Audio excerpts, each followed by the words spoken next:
Week 2, NFL 2023, basically in the books. A little bit more exciting week in week 2. And we're going to break it all down here. What does it mean for best ball? The ups and downs, some bounce back players, some players who maybe fell back to earth a little bit, and everything there in between. What does it mean for your best ball teams? What does it mean for your fantasy football teams? Who are we most excited about moving forward? Who are we least excited about moving forward? And all that good stuff here on Monday Night Best Ball and Spike Week. Let's do it. 1,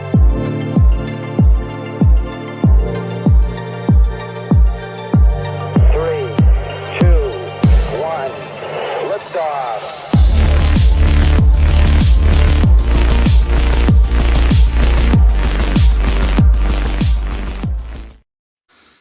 Rob, we were talking just before the show that I know I'm getting old because I've had back kind of issues up and down throughout my entire life. It's I think that shit is hereditary. I don't know. I'm not a doctor, but people say that all the time. My dad had a bad back and my grandpa had a bad back, but that is the case for me. And I heard it in high school at the ripe age of 16 years old.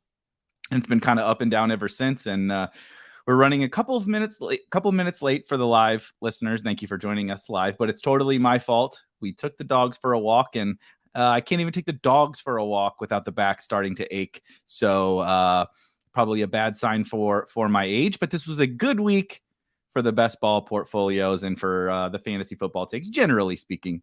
Of course, plenty of misses, but some good stuff in week 2. And I think a really fun, like all around, if we're comparing week 1 to week way 2 better. from like an entertainment perspective, week 2 was way better. Yeah, we finally got to see like teams actually play football this week, as opposed to whatever the hell happened last week. That was a whole nother thing. We get like 1 or 2 of those weeks every year where you're just like, what am I watching? But you usually don't feel it on week 1. And this year, week 1 was real bad. So some stuff back to normal. Some stuff still needs to get back to normal. Justin Jefferson is going to just get 2,100 yards this year. It's just going to happen just based on the way that team's playing and stuff. But yeah, I have one more bit of nonsense for you because I watched your DFS show yesterday as I was creating some of the worst lineups in the history of man. Should join the club. We should have swapped places. Maybe it would have worked out better for us. If I had put my Thursday lineups in yesterday, buddy, we would have crushed. We would have made so much money, except I'm poor now. But we'll get to it after. We'll get to it after you finish this story because I want to hear what you're saying. But same thing, and it actually has a little bit of relevance to best ball. So we'll get to this kind of lesson actually that I feel like I learned yesterday in the DFS I learned streets. one too. But you were talking about popcorn, and we've had this discussion before where you have your movie nights with your wife and you guys stay in and watch movies, but you go to the theater to buy the popcorn and bring it back home. Kind of psychotic. Then I came around to it being genius. Well, here's what I found out tonight, because I've started my horror movie almost every night tradition from September to October. I like it.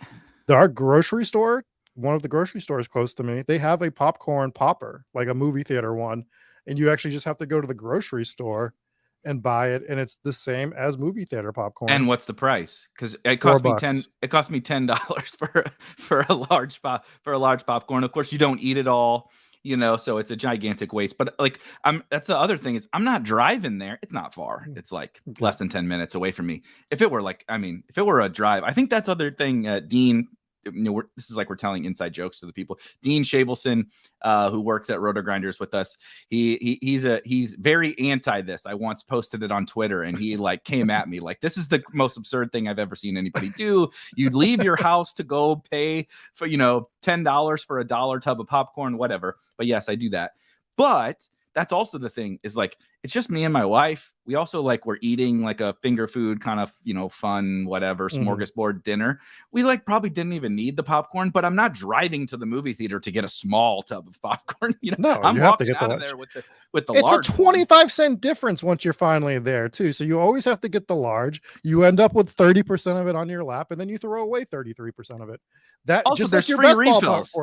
If I really wanted to keep the tub, I could just walk back in there and get a free refill. It's a free refill on the large. large and it's only $1.50 more than the medium, and it's double the size. It's Yeah. absurd. They're forcing you to get a large popcorn.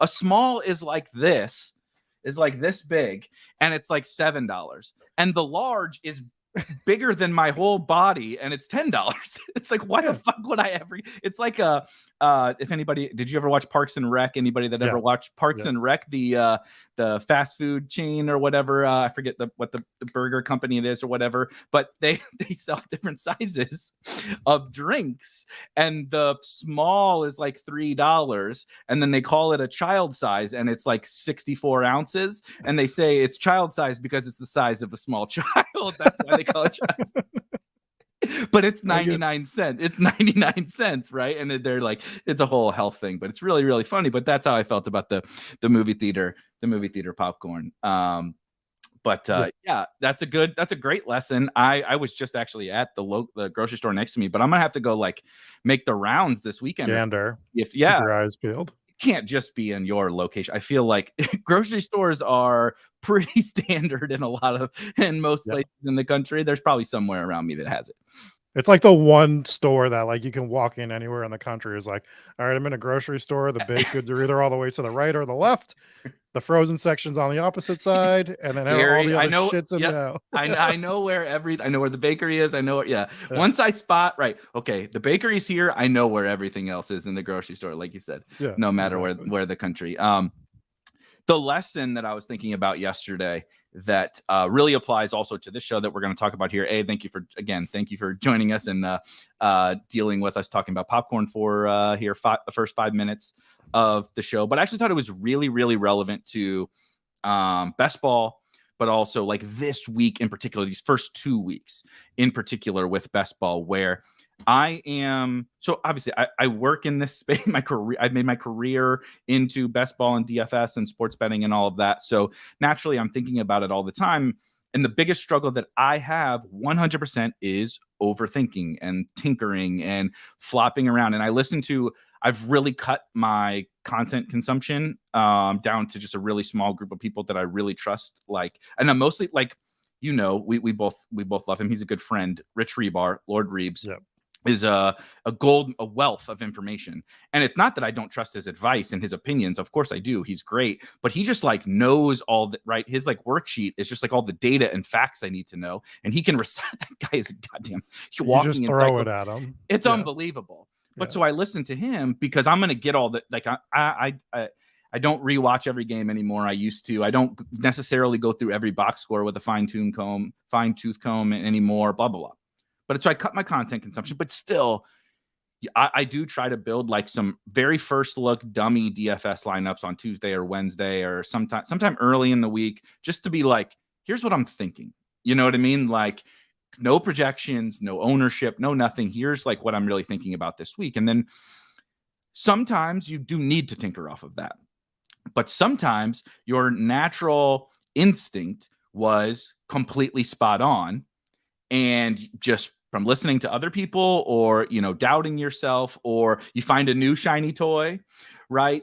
Jacoby Myers is out and everybody I played Davante Adams and I don't think he was the reason I didn't play, but I remade lineups to make sure Davante Adams was in there. And then I'm like, well, do I need a Bill on the other side? And it just changes your whole thought process. Right. And I wasn't going to ship tournament. I wasn't going to like win $1 million this weekend. But my whole thing was like, I think the Rams are good, man. Like, I just think the Rams are good. I think this is Kyron's show. I think Puka is basically Cooper Kupp 2.0. We're getting them all at free prices. The 49ers are all free. I can afford whoever the hell I want if I stack the 49ers Rams game. And I did stick on like some 49ers stuff. And I pivoted to Kyron. But like I just screwed everything else up in my DFS lineups on Sunday.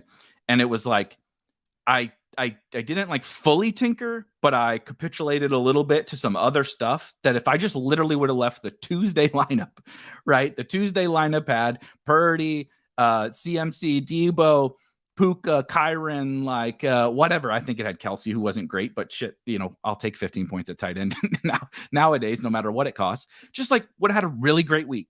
But we tinkered around, let kind of the course of the week, not anybody giving bad advice or anything. It was all me, but just like tinkering around and second guessing yourself and all that kind of stuff. And it's funny because it's the Rams. I'm parlaying this into the Rams, and I shout out to Ben. We'll get to Ben's comment in the chat, but we definitely talked throughout the course of the offseason, and I know the names of Kyren Williams and Tutu Atwell, and the fact that Van Jefferson stinks and Tyler Higbee stinks and Cam Akers stinks and all this kind of stuff.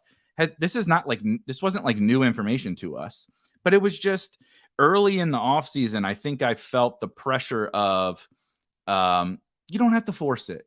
You know what I mean? I'm not even also trying to say this is right, wrong, or indifferent, but just being like, you don't got to force Kyren Williams. He's Kyren Williams. You know, he ran a 4.7 40 at 195 pounds. You know, you don't got to force Tutu Atwell. Puka Nacua, let the other people get hyped about Puka Nacua.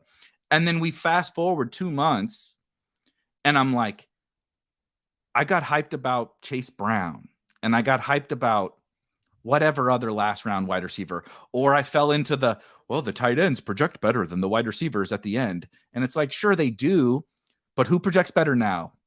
Who projects better right now? Puka Nacua or any of those fucking late round tight ends? Of course, Puka Nacua does. And it's like, I don't think that it was like, and we had a path to Puka in like May, easily. June, because I mean, I gave him a shout out yesterday. Daigle was on Puka at the end of May, early June. And I was drafting, like, I'm not going to sit there and say I was drafting him every draft, but because Daigle mentioned him to me on a show, I'm like, I'm going to grab this guy here and there. Was it enough? Absolutely not. I mean, I wish I was grabbing him with some more of those early teams, because can you imagine the teams that you could have built early with Puka Nacua? Like Tony Pollard, third round. Jefferson, Tony Pollard, Nick Chubb, Kyren Williams, Puka Nacua, Hunter Henry. I mean, absolute. That is why you draft early.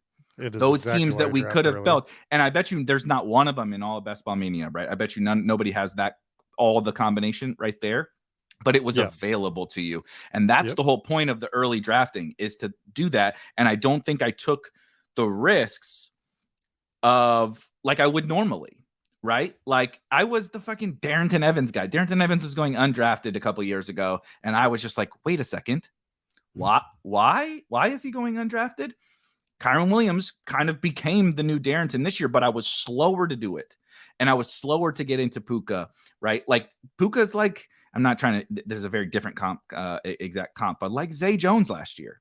It was like, it just all of a sudden I was like, why is Zay going in like the 16th exactly? Like, I know it's Zay Jones, but what's the difference? It's Puka Nacua. Nobody even knows who that is. Like, but you're like, why? You know? And so I did do some Tutu, but I think I was just sort of second guessing myself on something that, quite frankly, I'm not saying it was obvious, because it wasn't. But it's not something I never thought about. Like, sometimes that happens. Honestly, Eli Mitchell 2 years ago, not on my radar. I'll hold that L. I don't care. I never got onto him. I was doing the Mostert and Sermon thing. I was wrong. But like the Ram stuff was something I very much acknowledged. And I was like, oh, there's something here. And I just was like, there's uncertainty. I can do it later. And I think that's not the right way to view these things. Like it's in some situations, sure. But I think in certain situations like this, where it's like, no, dude, there's like, they don't have any bodies. Like the Rams don't have, someone here has to do something, but because of the uncertainty, you run away. I think that's what a lot of the losing players do. The losing players run to Adam Thielen and they run to Van Jefferson because it feels more certain, and they run away from Puka Nacua and they run away from Kyren Williams because of that uncertainty. And I think I fell into that trap a little bit. I rectified it, and so I feel good about that. Like, you know, I've been talking about Kyren for a while. I feel happy about like finally realizing, like, don't be a fucking idiot, just draft him. And I got onto Puka. Like I have like 25% Puka or something on Drafters, but that's like the only platform I really have a bunch of Puka. I have hardly any Puka on Underdog. I don't have a lot of Kyren on Underdog, like 8% or something like that, because I was drafting all that early. I have a lot on DraftKings and Drafters, but you know what I mean? I just feel like, and week 2, of course, which we'll get to, I promise, was like, yep, dummy, You should have done the Rams thing because look, these guys are, even if they fall off the rest of the season, they're great picks. I don't really care. Process, results, all of it. They're great picks.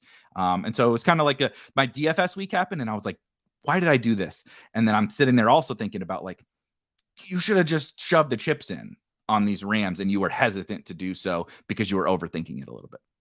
So just a stat that just kind of blew my mind away because I was looking up a few things as we were going over these points.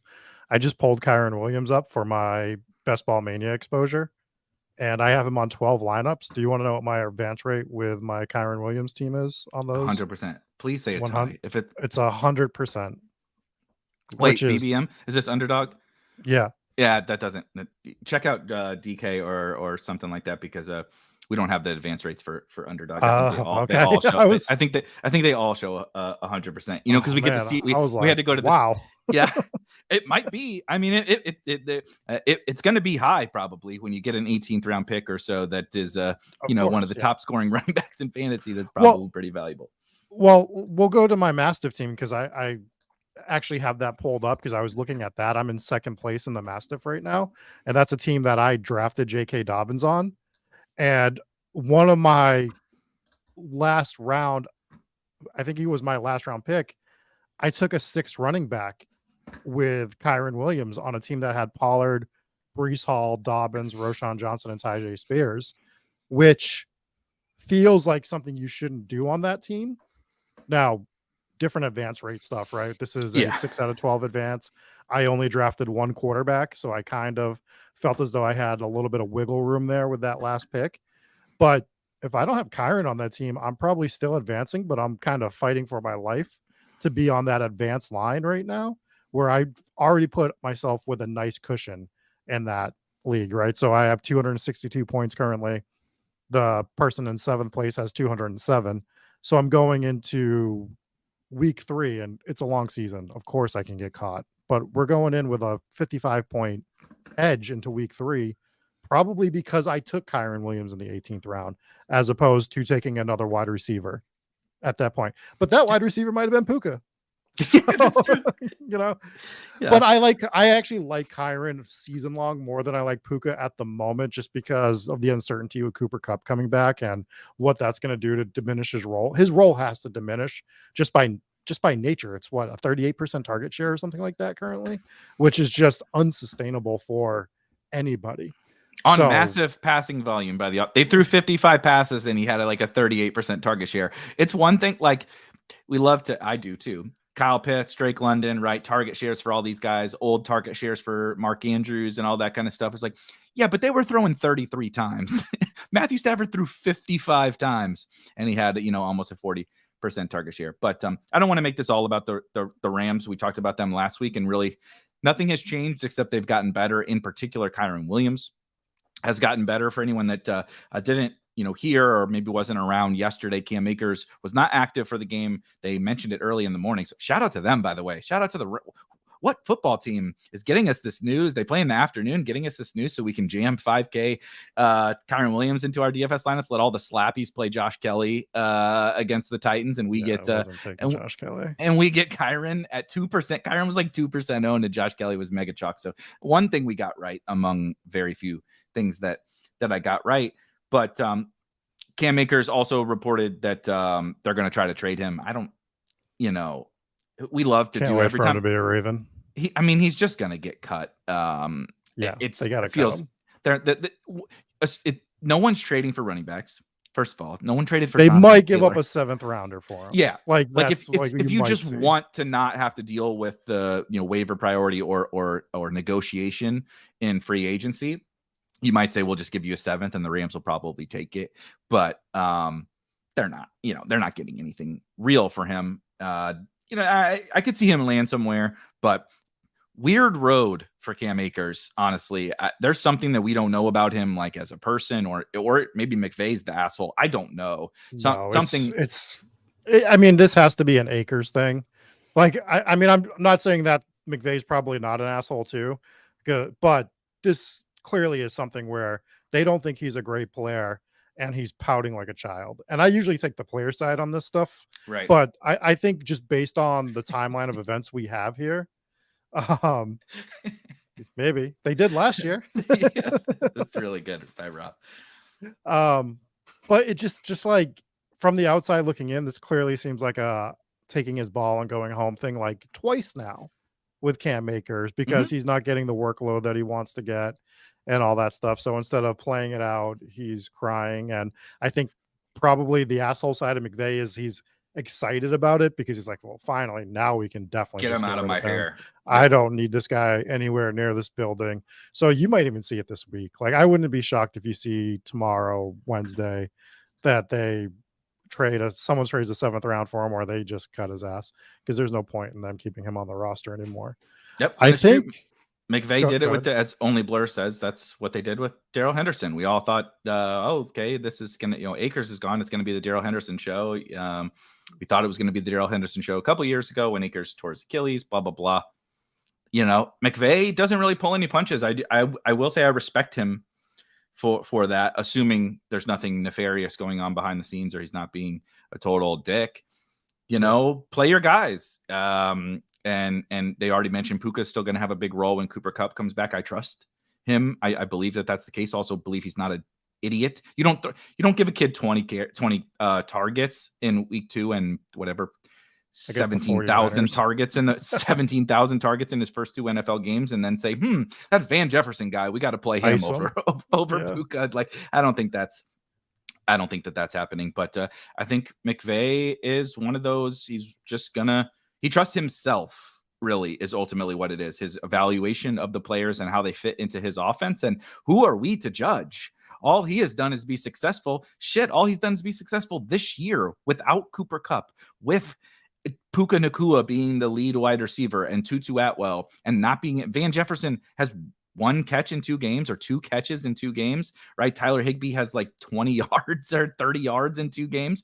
And they beat the Seahawks in Seattle and they nearly beat the 49ers this week. So also the other thing, where did Hacker said it, the bettors, I bet the 49ers. So I was metaphorically cursing him and literally cursing McVay when they're driving to go score at the end of the game and he kicks a field goal and they're 7.5-point dogs to lose by 7. Somebody texted him, Buffalo Wild Wings or something, hit the button and they were like, buddy, you got to cover this spread. But enough Rams. I think ultimately just feel really, really excited for them. And I appreciate Ben. So I appreciate the compliment, but that was, I got a lot of things wrong, and we will talk about some of them here today. But this is, I talked a little bit about this in Discord. It has nothing to do with Kyren or Puka or anything. But when you're willing to do kind of some of the things that I talked about at the beginning, like don't second guess yourself on some things that may seem a little bit crazy, right? Like you mentioned, even smart people like John Daigle, who I trust to the end of this world, was like, now this Puka Nacua kid looks pretty promising for the Rams, right? Or even like Tutu. Tutu's a big hit. If Puka didn't exist, we would be like, oh my God, why weren't we drafting Tutu? Because he's got 200-yard games or whatever. And then, of course, Kyren Williams. But just being willing to dive into those guys, it's going to lead you to some major L's, like Darrington Evans, like Trey Lance, and I'm not saying you even have to get on to Trey Lance or those types of guys, Gabe Davis, right? MVS. It's going to lead you to Kadarius Toney. It's going to lead you to some of those guys who are big, big L's. But it's also going to lead you to these guys while everyone else is being like, I'm going to take my 4th tight end here. Or, I'm going to take Adam Thielen. Or I'm going to take Leonard Fournette or whatever. You take Kyren Williams and you take Puka Nacua.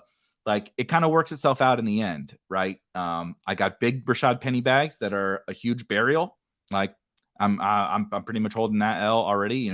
I'm literally already praying to God that they're in the playoffs and they just let him play in week 17 and I somehow sneak right. I'm like, I know he's not going to score points till week 17. Can I somehow get a Penny team to week 17 against the Cardinals? And he's the guy. But I mean, it is what it is.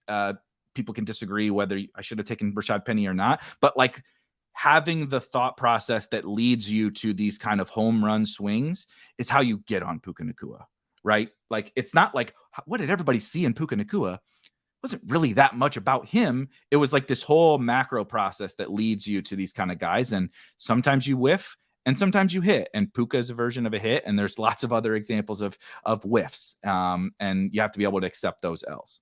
I also think though there's a gigantic juxtaposition on it where we rush to the extremes on both sides of this and never just let it lay in the middle, where we push off these guys at the end. We jumped on some of them late, right, in draft cycle. But I also think we're pushing some guys up way too much as well when we have an extent of knowledge for the situation that there's a pathway for them to be this 7th or 8th or 9th round guy that we need them to draft is a tough pathway. So one of the guys that I really like this year was Quentin Johnston, because I like the Chargers passing game. I like everything about it, but let's be real. Like if we had just sat back and just like looked at it, it's like his pathway is probably difficult. And we were getting reports of this throughout camp that at first everyone thought he was a 1-for-1 replacement for Mike Williams. And then you start hearing, well, he's actually not a 1-for-1 replacement of Mike Williams. He's this different type of player, blah, blah, blah, blah, blah. So now you're like, okay, so his pathway to get on the field is probably at like, he's obviously on the field, but what I mean is in terms of like usability, like on a weekly basis. More than Josh Palmer being more, we did this song and dance with Josh Palmer last year. We assumed Quentin Johnston was better than Josh Palmer, but like Josh Palmer wasn't providing a lot when everyone was healthy on that offense. So like you said, his path to being usable is earning the Josh Palmer role, but then being much better than Josh Palmer. Like not just like a little better, like much better than Josh Palmer. And I think we're seeing this, and there's different situations with different guys. I wasn't on Addison, and to be fair, if I'm on Johnston, I should have been on Addison. And if I'm not on Johnston, then maybe I shouldn't have been on Addison. I understand the teams are different. And I do think the Vikings are going to have to throw the ball a lot more this entire season. We're seeing that. But he's got a little bit better of a role than Quentin Johnston. So based on all of that, if I was going to be on one of them, probably should have been Addison, right? Like if I'm going to be on either of those guys and they're going relatively same range, Addison was a little, skewed up higher. Yeah. But I think they were probably both too high is my point overall. Like they probably should have like moved down to like that 9th, 10th round or something like that. But I think what we're doing as a best ball community is we're lining up our guys for the most part, and we're shooting them to the moon to a point where it's like, well, I finally just can't take him over player X. Like, yeah, theoretically, I don't like Mike Evans, but I know I can't take Jordan Addison or Quentin Johnston over Mike Evans. This is how I got Mike Evans. You're literally describing how I got Mike Evans. Right. I hated Mike Evans. I had him way ranked lower than ADP early, but then like you said, we shot everybody else to the moon who I did like. And then I'm like, I don't know, Mike Evans is going like 78 overall. I think this feels pretty good, So it's really funny you say that, because I was just thinking about that with Mike Evans having another big game this week. But that's what we're doing. We're dropping the players that we have like these priors on, and for justifiable reasons. But we're drawing this divisional line where I think the divisional line is like really bad, probably. Like it's probably bad. Like if we sit there and we look at it, it's probably not great. And we're doing it with specific players, and then we're having a hard time drafting players that are essentially the same for rookies that are going to similar situations, but we're having trouble clicking their name in the fucking 18th round. Like, what are we doing? Like as a community, and I'm not exempt from this. I'm 100% doing it as well. So I think this is like one of the lessons that I'm starting to try to take from this going next year is like how to and I know it's not just player evaluations, but it's like team evaluations and situational market evaluations, evaluations, and trying to figure all that out. That's been like my big takeaway over these last 2 weeks. And I kind of felt it a little bit in the summer, but I wasn't really leaning into it enough. And I think that's going to be something I try to correct a bit next year. I could not possibly agree more. I felt that this summer was more awkward and a little more difficult to manage for me than the last couple have been, because the market has gone on basically every player, on every sort of trend from like a positional value perspective, on, team level stuff. for the, kind of since we started Spike Week, since best ball has really blown up a couple of years ago, has gone the way that I kind of thought it should go, right? If you recall 2 years ago, I'm not trying to say that we did this, but we did kind of hot dog costume this on the Ship Chasing show, where we like start to talk about like, why exactly are all these wide receivers going so late, and why are all these dusty ass running backs going so early, and blah, blah, blah. And then the next thing you know, right, the great wide receiver apocalypse happened on Underdog, and everybody was losing their minds. And now we fast forward 2 years, and there's barely 3 running backs going in the first round of fantasy drafts, including, Austin Eckler, who was the running back 1 last year. And it's kind of right. It's kind of turning out to be right. But this year I was like, and two of these are very, very probably going to be very big L's, but Rashad Penny, as I mentioned, I was like, his ceiling case doesn't match his cost relative to the cost of other, like James Conner's going in the 6th round, and Cam Akers is going in the 6th round, and Najee Harris is going in the 3rd round, and on down the list of all these other guys. And I'm like, Rashad Penny's going in the 12th round. I have him ranked in like the 90s or something. And DeAndre Swift, his teammate, who I think have very similar upside profiles, similar, I'm not saying the same, similar. DeAndre Swift's going in the 6th round, and blah, blah, blah, blah, blah, right? And I didn't get it. And then Penny just kept falling, and we get the reports. It was like the news went against me too. Oh, the dipshit who must be like family members with Trey Sermon, that's a beat writer for the Eagles, is like, Trey Sermon is going to make the team and Rashad Penny's going to get cut. Damian Harris, right? He gets hurt during camp. And then we get the Latavius Murray news, which has been like half true and half false. It's basically just a 3-man committee in the Bills backfield. It's actually not that. It's not, is it Latavius or Dame? It's all 3 of these dudes are going to split the work. The answer was it's not James Cook. It's not James Cook. I know James Cook just had a really good game, but that was a symptom of the Raiders. That was not a symptom of, and he played in garbage time. He had like 50 rushing yards in garbage time. James Cook. I know I played him on the early. You should be worried if you drafted James Cook. I min-cashed the early only slate. Shout out James Cook for the long run that went over got the bonus.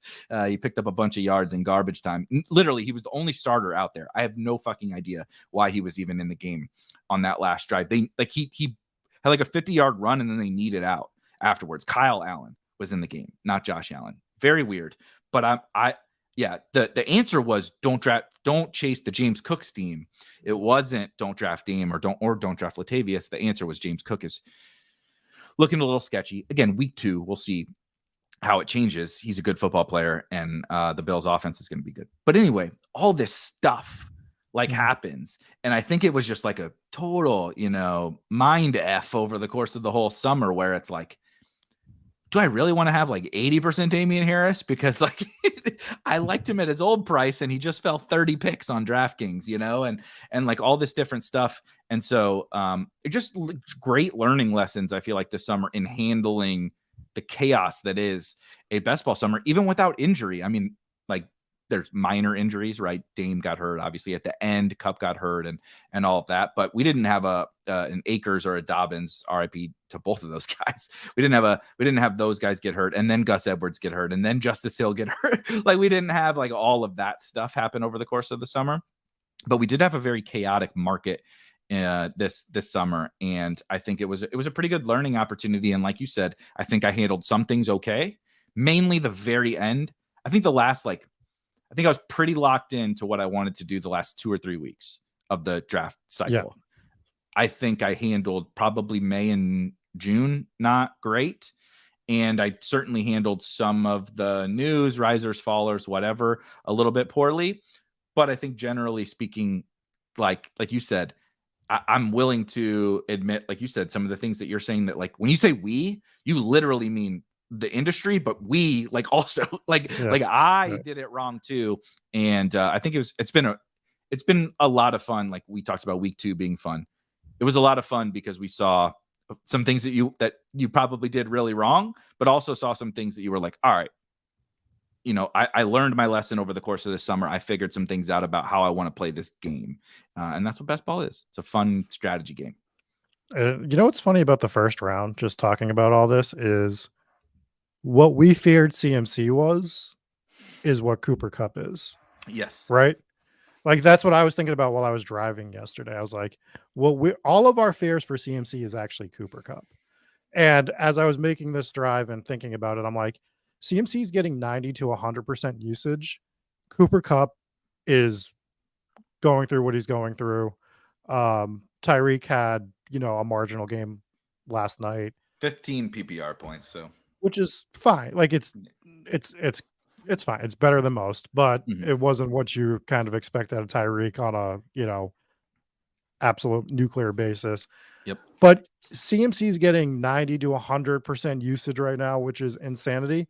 And taking him overweight, if you were able to mix him between the third, fourth, and fifth, to what you were saying, might still be the wrong play based on what the market did with the wide receiver position this year. Right. And we'll see how it plays out.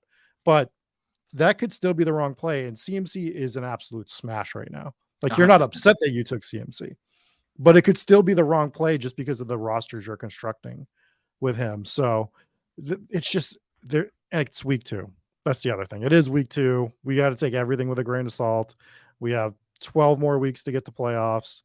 I win $3 million like January 1st or something like that. I am going to get destroyed on Underdog. I somehow have an above average advance rate right now. And I was scrolling through my teams in Draft IQ and just like, I got it wrong. My plan, we've talked about this. We talked about this last week, etc. I drafted mostly underdog teams early. And then like I saved some for the end, but not a ton. Shout out to me. I do have Kyron on my Bulldog team, so I'm holding out. We're advancing right there. But you talked about your what's the 1K league on Mastiff. Your Mastiff draft, where like that guy like is really helping. That's what's happening to me. I have Deontay on that team. I had Jerry Jeudy on that team. Oh. I have it pulled. I can let me just share it really quick because it is kind of a funny microcosm of how things can go in these drafts where I got so much wrong, dude. Like so much wrong. So Purdy, Pickett, Howell are my quarterbacks. That's fine. Howell's been good. Shout out to me. Tony Pollard, J.K. Dobbins, RIP, dead. Right. Zach Charbonnet, totally useless through 2 weeks. Brian Robinson, okay, came back around. Dame, yeah, I know he scored a touchdown this week. And I am using there's an absorbent amount of 9-point Dame Harris in my starting lineup of underdog teams. But then Kyron, right? You got Pollard and Kyron and Brian Robinson. Like Pollard's such a smash. Yeah, you're good, man. It's like Garrett Wilson. I know he's been fine through the first 2 games, but like I'm not very excited about him. Debo had a good week this week, but Jeudy, Deontay, Elijah Moore hasn't done anything yet. Mims, Richie James, fucking useless. Toss that dude in the garbage can. Dallas Goedert, useless. Cole Turner, hopefully this next week will be the week. Logan Thomas is hurt. But it's like you look at this team and you're like, Pollard looks good. Kyron looks good. That's about it. But like that's the value of like this team illustrates when you hit Kyron Williams, what it can do for your team. You can carry, right? You just need like 1 or 2 other guys and then get to the playoffs and see what happens. I'm not saying this team will get to the playoffs. Obviously, Deontay just went on IR today, which really sucks, and I've already lost Dobbins, so I'm in a little bit of a pickle here with this team, especially with bad tight ends. But Garrett Wilson lost Aaron Rodgers. Yeah, it's not great. It's not going great for this team so far. But like when you got Pollard and you got Kyron, that threesome of quarterbacks is totally fine. Debo, right? Garrett Wilson, he had a long touchdown this week. He's going to have some fine games. He's too good at football not to. Right? Debo, Jeudy, etc. I'll take my chances. Just get me there. And that's what we missed as an industry, I think, this summer of being like, I know the tight ends look good in round 16, 17, 18. I agree. I'm not arguing that. But when you hit on Hunter Henry, look, Hunter Henry has been awesome, right? Through 2 weeks as a late round tight end, proving everything we said all summer about how underpriced he was. And yet, would you rather have Hunter Henry or would you rather have Kyron Williams or Puka Nacua? You would rather have those guys because you're getting an RB1, a top 10 running back in fantasy, a top 5 running back in fantasy in the last round of your drafts. The value of that is so it's even hard to quantify. You know, like he's doing things more than Elijah Mitchell did, and Elijah Mitchell was like the poster boy for this thing of like take the kind of unique 18th round running back, and then when they hit, they can win you tournaments. So I just think big lesson. Don't necessarily. But that goes to last week's lesson. Sorry to cut you off, No, but that goes no, to you're good. last week's lesson where, yeah, the 18th round tight end thing, but that goes to the lesson of pulling the players that you have some conviction on up. Because, yeah, we liked Hunter Henry and we don't want to stop drafting Hunter Henry. Right. But you could have drafted Hunter Henry and Puka Nacua 17th, 18th round, right? You could have both those guys. And I think all the Rams pull Hunter Henry up to the 14th and then take Kyren, Puka, and Tutu. How would you like that team right about now? With Stafford. Right? What? Yeah, you could have Stafford. You could have like.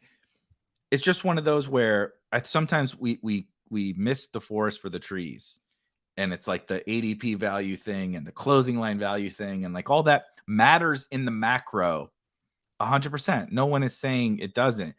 But also in the micro, there are things we can do where you throw that shit in the garbage and you say, no. I know more information now with the Rams, and I know Hunter Henry is a smash.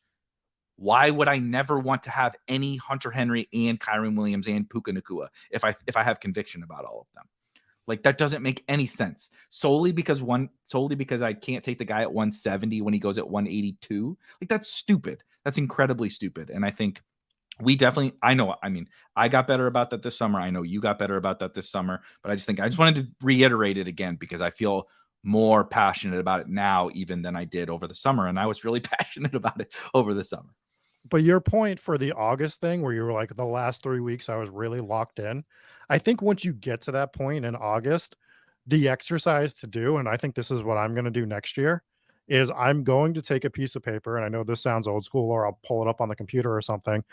I'm going to list 10 to 20 players that I like between the 17th, 18th undrafted. And at that point, once I have my conviction on those players, those are the players I'm just going to start mixing into drafts in the 15th, 16th, 17th, 18th round, 16th, 17th, 18th round, getting the combination of those players because I know they're getting the time. I know Kyren Williams because a lot of the time, right? So I'll do both sides of the coin on this one right now, where I really liked Kyren Williams. I really liked Keontae Ingram. And there's a lot of drafts where on the 18th round, I'm thinking between the both of them, right? So if I decided like, all right, well, I drafted I'm doing a 0 RB build with this team. I went heavy on wide receiver. I want to grab a bunch of late running backs that can hit. Why wouldn't I pull Kyren up to the 17th round when he was going 18th round still?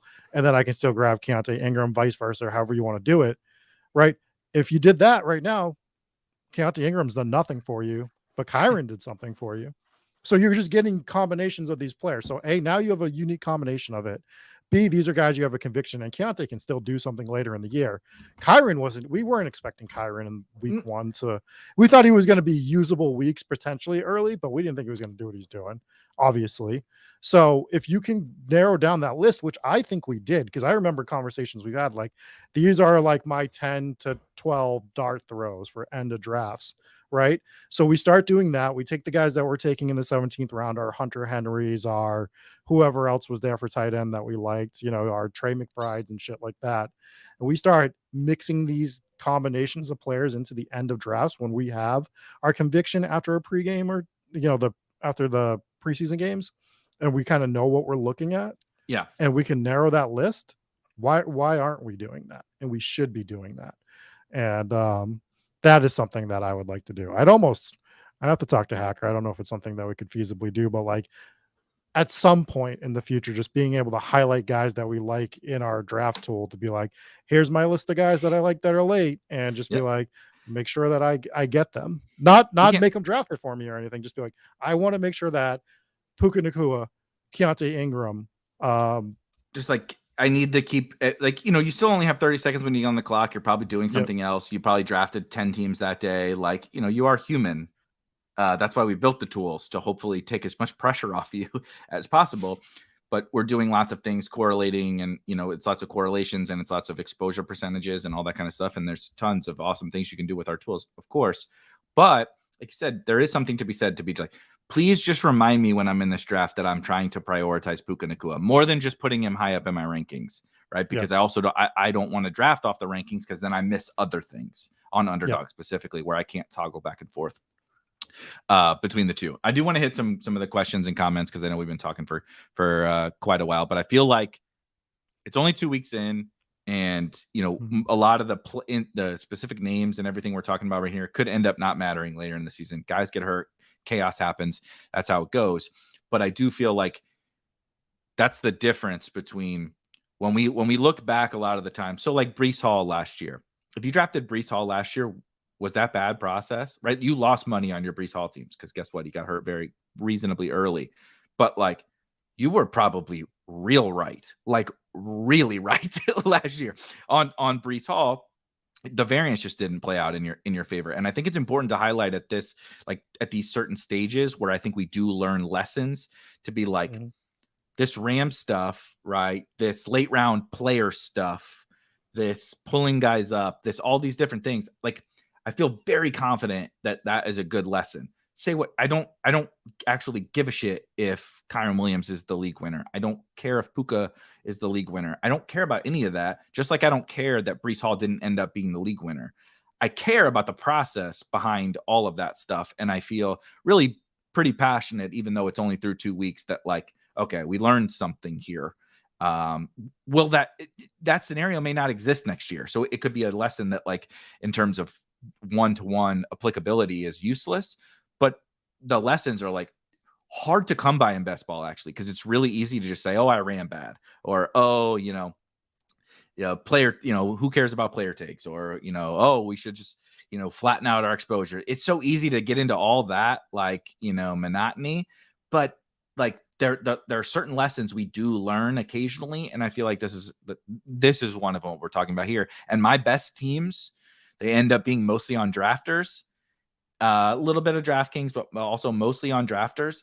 I did 100% what you just said. I posted in the Discord and the drafters channel what I think my best team is. It's actually not my highest scoring team as of yet. Friggin' Mark Andrews missed week 1, of course, but it has all of those guys on it, all of them. It's actually a Christian McCaffrey team.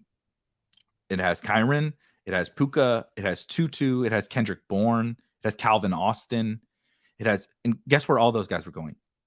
Yeah, at the end, at the very Evan Hull. Evan Hull is on there. I took like 7 guys that went in the 18th or 19th, 20th round. But guess what? They all hit. That's luck. That's a lot of luck. But also, that's the point. Is like, is like, I don't think that Adam Thielen is better than Puka as a pick. So like, why would I take him just because of the ADP thing, right? And so sometimes it works and sometimes it doesn't. That team may not hit anything because the Ravens are driving me absolutely batshit crazy through 2 weeks. But I feel really strong about the lesson that we've kind of been taught here. Captain Osimo says, and then sorry, I don't mean to cut you off. I just want to hit this one. So 2 out of every 12 teams advance. So in your 12-team league, 2 teams advance. That is not the case in every tournament on Underdog. Most of them, not every. It is the case for every tournament on DraftKings. So that is a just shy of a 17% advance rate. So generally speaking, if you're just net neutral, no edge over the field, or you didn't outperform the field, you'd have about a 16.7% advance rate in BBM. I do want to hit the question here from a couple questions. Jim Tanner is asking some trade questions, and Hansen is asking trade questions, and I want to bring them up solely because they're like relevant topics to week 2. We're obviously a best ball show. There's no trading in best ball, but Jim asked about Saquon and would you trade? This is like super interesting. Saquon obviously is now out for 2 to 3 weeks. Pollard, we talked about, is a smash. Diggs looks pretty good. JT is supposedly already back to being fully healthy and is going to be ready to go in week 5. So JT and Saquon are going to be ready at about the same time. So it's like, how do you view those guys when they both come back at the same time? And then how do you view Pollard versus Diggs in PPR. So, on DraftKings or on Drafters, how are you like projecting those guys forward? I don't want to give Pollard up for hardly anything right now. You know what I mean? Like, one of the things I'm proud of, other than Rashad Penny and dancing on that grave for the rest of the season, Please stop. We're dead. They're dead. He's dead. He's dead already. We're dead. Okay, we got it. But, I spent thousands of dollars on Rashad Penny. Please, that's enough. I think I spent $25 on Rashad Penny. Good. I think it was a draft I'm glad you lost $25 at least on him, because some of us lost a lot. I think it was because Daigle and Gretsch made me draft him on this team. Good. And I was like, guys, this is the worst pick we could make right now. And they were like, no. And I'm like, fine, whatever. We'll do it. But that's how I'm going to know that's that team, because it's the one Rashad Penny team that I have. You titled it on Underdog like the stupid fucking Rashad Penny team or whatever. Well, it was on DK, so that's how I'm going to know. It's like, I can't title this team, but this is the stupid Ben Gretsch and John Rob Daigle. has one 12th place team on DraftKings. That's how we find it.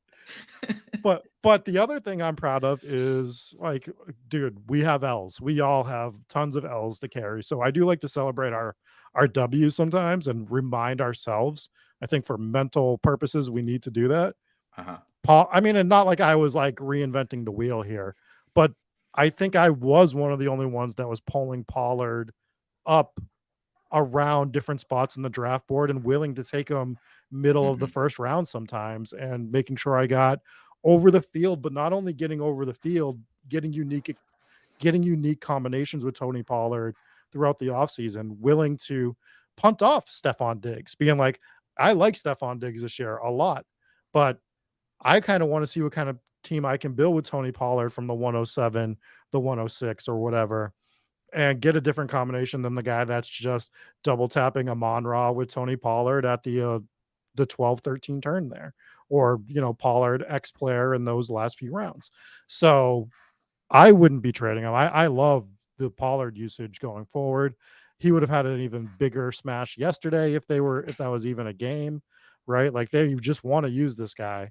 You saw some of the other backs and they were giving him some run, but when it comes nut cutting time, it's going to be Tony Pollard, and it's only going to be Tony Pollard for the most 100%. Part with Dallas. So 100%. They just haven't. They haven't had a game yet. They haven't been pushed at all. Obviously, you win 40-0. And they ain't getting pushed next week either. No, they're not. But yeah, and Tony Pollard, hopefully he stays healthy. Obviously, we're rooting for all these guys to stay healthy, including the people we didn't draft. We don't want injuries, but I agree. Give me the Pollard side.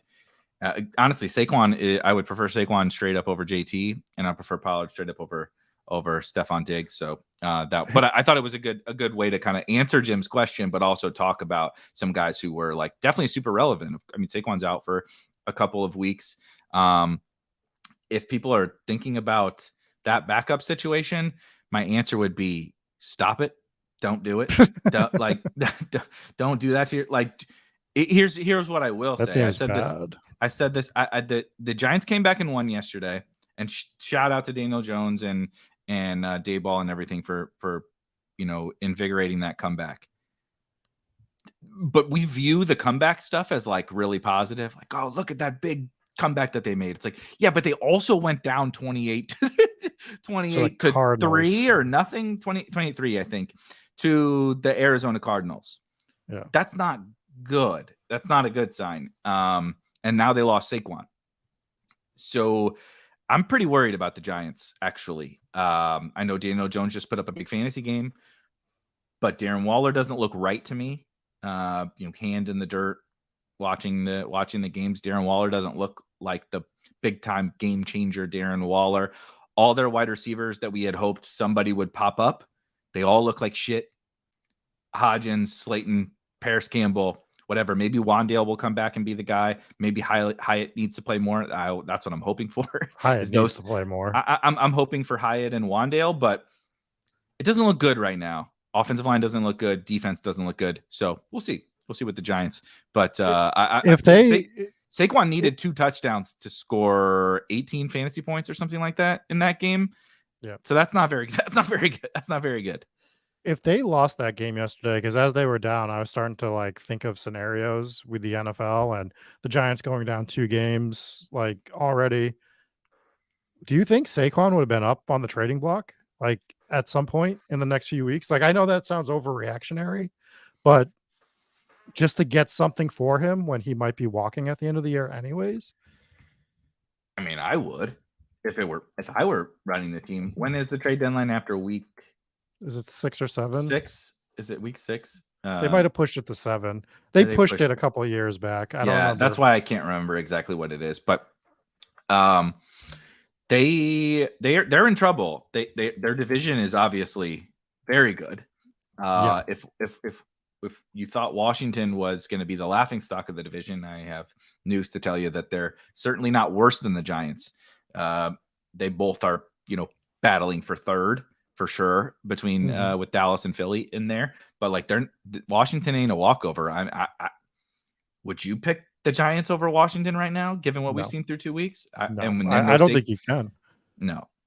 I think the Giants are probably a bottom 5 team in the league at this point. I mean, they just don't look good. It's a really great question because all the teams we thought were bottom 5 are outperforming expectation. The Colts look better. I know the Colts lost week 1, but the Colts look better than we thought that they did. I still think that they're bottom 5. The Bucks are better now. Granted, the Bucks we'll see when they play some decent teams, but like the Bears, I feel pretty confident the Bears are bottom 5 at this point. It's not pretty.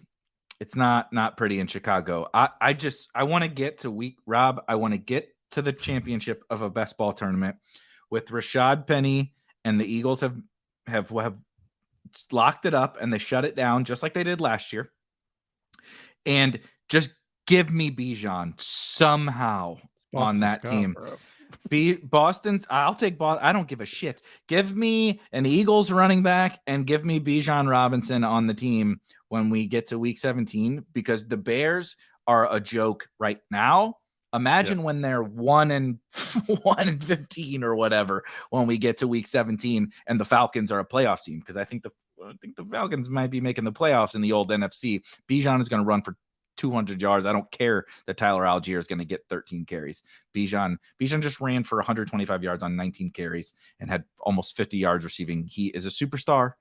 I don't care that running backs don't matter. Bijan is a superstar. It feels like he's never on the field. Like he's never in the backfield either. I don't know if he had like 170 yards, and every time I turn I look at the game, Algier's out there.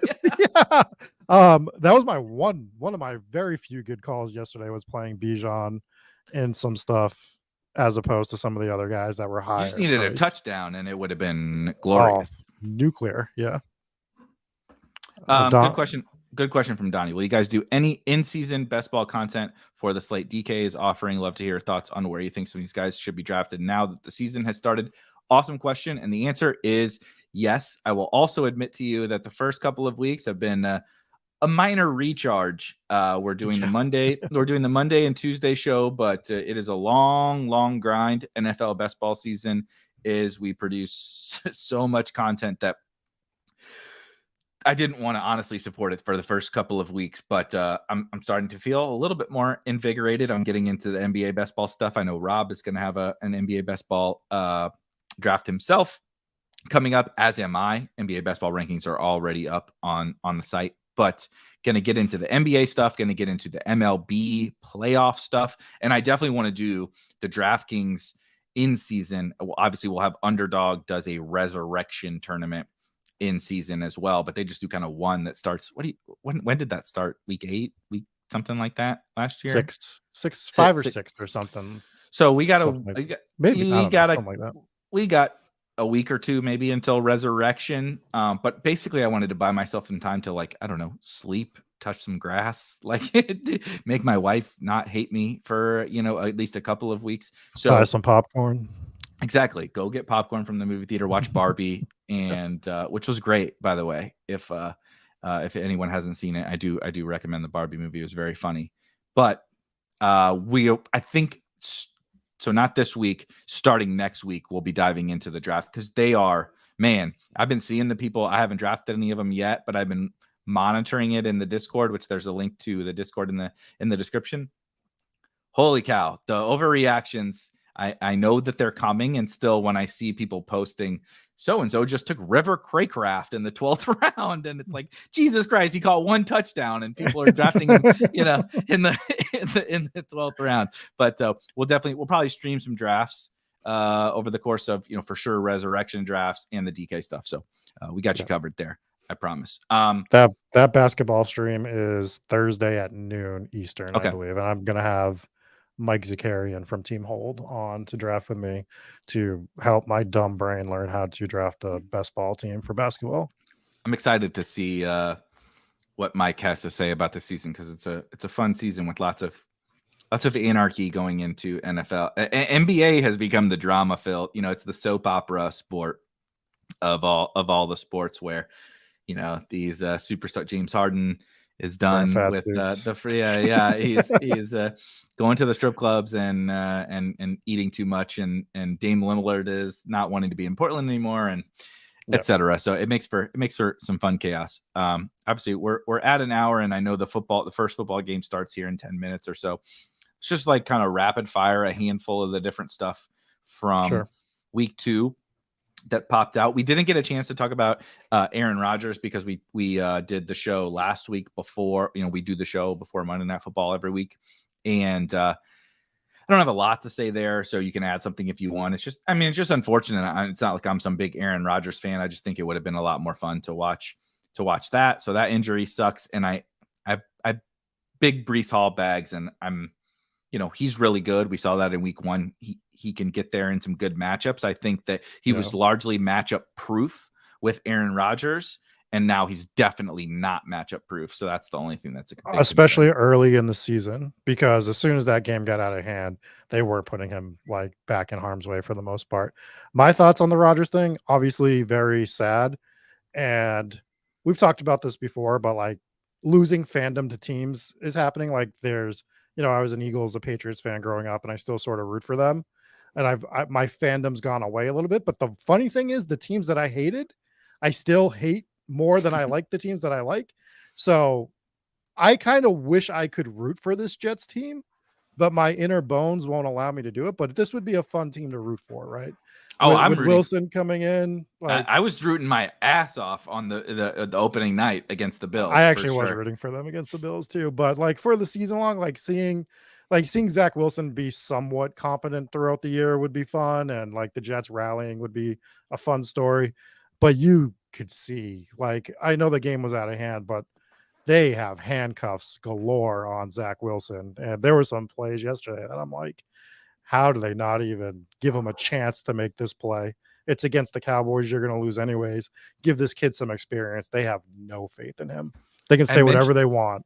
They have no faith in him. I mentioned I know I'm getting old because, I can't walk the dogs without my back hurting. But I also know that I'm getting old because young me was feeling this watching the first half, or like the first quarter and a half of Jets Cowboys, and Zach Wilson looked okay. I was like, I wasn't like, oh my God, Zach Wilson is good now, but I was like, this doesn't look too bad. He hadn't turned it over yet.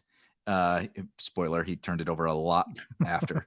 But like, he hasn't turned it over yet. He made some good throws, made some good decisions.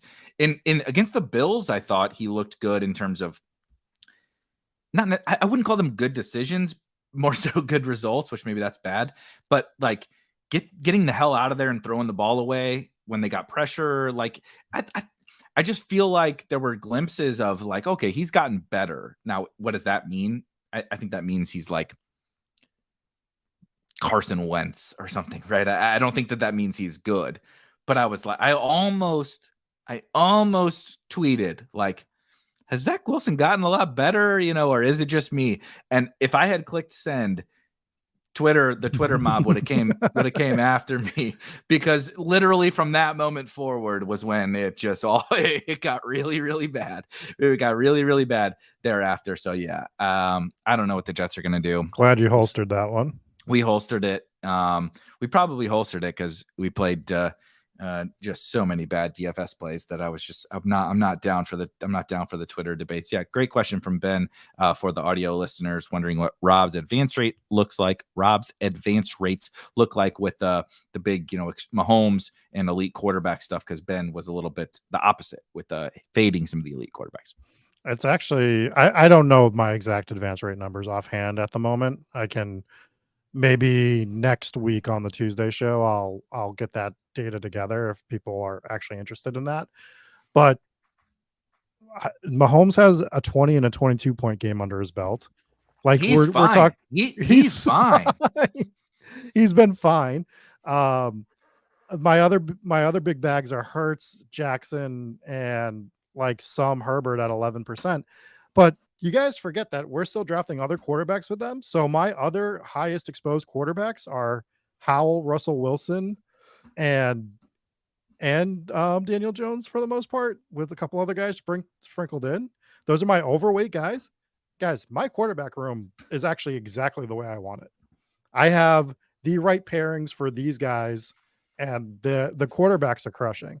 And let's remember, nobody's really had a nuclear week at any position yet. Daniel other Jones than was Tyreek last week. Daniel Jones this week was about as close to like separating at the quarterback position. And my God, that was a lot. I would not be like expecting that moving forward, right? When like Josh Allen or Jalen Hurts does it, you're like, shit, because you know that they're going to have good weeks every single week. I just wanted to pull this up to prove what Rob was saying, where elite quarterback feels really bad. And we talked about this last week, I think, on this exact show, where I said, me and Rob both saw the quarterback thing, and I did take a much more late round quarterback approach, or mid to late round quarterback approach. Rob took more of an elite quarterback approach. But when I look at drafters, which is, I think, a little more representative of, okay, how have the first 2 weeks gone, right? Yeah. As opposed to Underdog. My highest scoring, this is sorted by total points. My highest scoring team is Tua Dak. But my second highest scoring team, which is in 152nd place on drafters, is a solo Mahomes team. So I don't even have a backup to Mahomes, right? Like I don't have the saving grace of, you have Daniel Jones on this team, or Tua or Sam Howell or something like that. I'm just using his score. I also have J.K. Dobbins, but CMC, and you see good old Kyron there, and you hit on a bunch of guys. I actually don't have Kelsey on this team. I took a Rob approach. And I kind of love this team. Dobbins is on there, which really tilts the shit out of me. But we went Mark Andrews with Mahomes and all Mahomes wide receivers. And so that hasn't even hit yet, right? I have Tony, Richie James, Rashee Rice, and MVS, I believe, on this team. And none of them have hit for anything. Sky, hit kind of last week. But like, that hasn't hit yet, and we're in 150th place with and Mahomes hasn't hit yet either. And Andrews hasn't hit yet, and he's still and Andrews missed week 1. Yeah, And so anyway, that plus my next best team, which I think is one of my best teams, is actually solo Lamar, solo Andrews. So I used Lamar's 6-point game in week 1. I used that score, and I have 330 points in 2 weeks. But it gets lucky when you hit. But like CMC, Brian Robinson, Gainwell, Kyron. We scroll down a little bit. We get to Nico, who had a big week this week. We get Puka, Tutu, Kendrick Bourne, Mark Andrews, and it's like, okay, you can see why it's scoring a bunch of points, but that's part of what the elite quarterbacks can give you flexibility to do is get on those other guys. But I think that Ben's point is that his point is that 3 quarterback is looking good because of that lack of separation. It's like, well, you actually need to find a way to separate, because if my guy, right, Mahomes, who I'm also getting some of the quarterbacks that you're getting in these 3 quarterback builds with Mahomes, if you're not separating from the field and I'm getting 20 and 22 point games when he does hit, and he's getting those 40 point, 35, 40 point games, and now I'm getting the separation over you, which is going to happen, by the way. There is not a world we live in that Mahomes, Hurts, Lamar don't pull a couple 30-point games and plus this year. Of course. So Lamar if they're- plays the Colts. Lamar plays the Colts this week. If he doesn't score 30, I'm gonna throw my phone will be broken on Sunday afternoon. Let's just say that. So I mean, like, it's going to happen. So I'm treading water and maybe even be above water a little bit. And then there's weeks that I'm going to separate. I'm just going to separate is the way I look at it. Now, I think the approach with doing it is really nailing that second quarterback sometimes. And I had like a concentrated pool that I was really working with. Like I said, Howell when he was going real late, some Mac Jones, some Daniel Jones, and stuff like that, making sure that I hit on the two that I wanted. But it's fine. Like, that's not, if I lose, it's not going to be because of my quarterback exposure. I don't believe. No, and we'll still keep monitoring that. Of course, we talked about it last week with the elite quarterbacks really got out slow last week. Mahomes was okay, but Allen and Hurts and Lamar got out real slow last week. Yep. We're of course going to keep it's definitely going to be a big talking point over the course of the season with the quarterback pricing that we saw. But I think where we're at right now is that like you can win with both. Like you could have a really good teams with both. I think that's where the elite quarterbacks haven't put up elite weeks yet. The late round guys have been fine, but also, they haven't put up like, it's not like we have a 16th round quarterback. Like I love what I've gotten from Sam Howell so far, but it's not like he put up a 40 burger, right? It's like, he just been like, particularly this past week, he's been good. And so I'm treading water because the elites are not separating. It's fine. But like, that's kind of, that's the great part of this game is that you could have gone either literally, we both took opposite approaches and Ben took an opposite approach to you and they both can work. Like they're both fine. It both can work for now. But the way that you would win this wouldn't be with what your quarterbacks are doing. The way you would win this debate would be like, Olave had a 40-point game last week. Waddle had a 40-point game last week. Like some of these second round wide receivers and running backs, second and third round are going for nuclear weeks, and they're not. They're having good weeks. But Keenan is a good one but that's mostly like a Lamar, right? Lamar versus Keenan. I would say Keenan's been really good. It's more like a Fields. Like it was either Keenan Allen or Justin Fields. That was like a 4th round pick because you were getting Herbert in the 5th. So you're lot, but still early in the summer. I agree. Early on, but like you said, like I drafted a bunch of him, but like DK Metcalf versus Patrick Mahomes, do I care? Like no. I didn't gain much from DK Metcalf, et cetera, et cetera. Yeah. So we'll see. I think it's one of the more fun kind of things to track over the course of the season because it is really like. Let's start doing. I'll start looking at do we want to just do BBM or something like that? We'll start looking at advance rate for playoffs. Or we'll do that on Tuesday nights, I guess, is probably the way to do that. Yeah, that works. Okay. It appears that the Panthers and Saints. I mean, if you would like to watch Panthers and Saints more than this, I don't know. More than us, sick brain that you have. I do want to watch the Browns game because mostly because I have some bets on there, and I actually drafted players in best ball that are on there. But I'm obviously joking. We will get out of here. I do want to toss it over to you with anything for tonight that you are like kind of looking forward to. Something that you're excited about from a best ball perspective, from a fantasy football perspective, anything like that. Well, have we gotten any while we were on the show? Did we get any clarity on Amari at all? Anybody here? Check. We have to have because he's playing. He's playing. God, I don't like that because I did a lot of. I know. I did a lot of nightly drafts, although I don't think a lot of people were drafting Amari in those to begin with. But yeah, I actually want to see what the Saints are too. Like I know they're playing Carolina, but I still want to see what the Saints and no JC Horn. No JC Horn. I kind of wish that JC Horn was playing because we really could have seen. Like I drafted a bunch of Saints, so on one hand, I want them to score fantasy points, but on the other hand, I would like to see what the Saints are because I feel like week 1 we didn't really see that. To your point. Yeah, and I bet a lot of money on the Saints tonight, so I also want them to win. I like it. They're only 3-point favorites, and just I felt, like it. I know they're on the road, but I'm what gonna I'm throw. watching. I'm gonna throw out one more.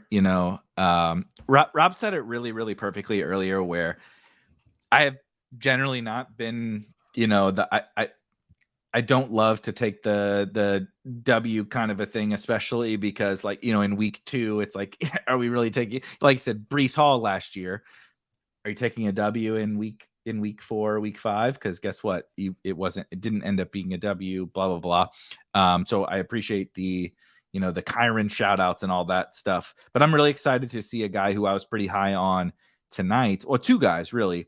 I was excited to see Elijah Moore, assuming that Amari Cooper was going to be out, to see if he's good enough for them to load him up with a bunch of targets without Amari. Now, obviously, if Amari's going to play, I do find it hard to believe that Amari will be like a full-time player. Like there were plugged in Browns beat reporters this morning saying like Amari's in like real pain. Like they like, it wasn't even just like them saying, yeah, he's doubtful to play, which they did say, but they were like, no, he's like, he woke up and he's like in real pain. Like there was like a thread about like walking through Amari's morning routine about like how much pain he's in, and he's playing. So, I find it hard to believe he's going to play a full complement of snaps, but I'm excited to see Elijah Moore, and I'm excited to see Calvin Austin.